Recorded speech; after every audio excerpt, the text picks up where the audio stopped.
Eventing, sometimes described as an equestrian triathlon, is the most complete combined equestrian discipline with 3 phases of competition: dressage, cross-country and jumping, all contested on the same horse on consecutive days.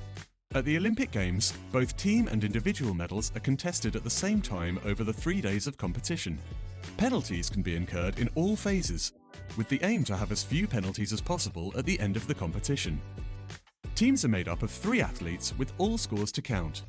Each nation is able to make 1 substitution for medical or veterinary reasons before the cross-country or team jumping competition, whilst incurring a penalty score of 20. The dressage is the first phase, in which athletes are required to complete a test showing a set pattern of movements in front of 3 judges to showcase a horse's flexibility and harmony. Each movement is scored out of 10, with the overall score converted into penalties. Next is the highlight of the eventing competition, the cross-country. Each athlete will gallop across 5,300 meters of natural country terrain, with up to 30 obstacles such as logs, wood piles, and banks with water and ditches increasing the difficulty. This phase tests the training, condition, and general equestrian competence of the athletes and horses. Penalties can be incurred for faults at obstacles such as refusals, breaking of frangible devices, or exceeding the time allowed. Any penalties are added to those from the dressage phase. The following morning, all horses are required to pass the horse inspection before they can progress to the 3rd and final phase, jumping.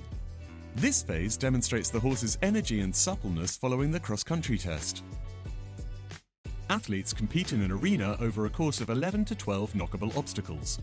The aim is to complete the course without incurring any penalties. Penalties can be incurred for knocking down an obstacle, refusing, or exceeding the time allowed. Any penalties are then added to the dressage and cross-country penalties to decide the Olympic team champions, with the scores of all 3 team members added together to decide the medalists. The top 25 athletes will then qualify for the 2nd jumping test and individual final. Following this round, the individual Olympic eventing champion will climb the podium to collect their gold medal.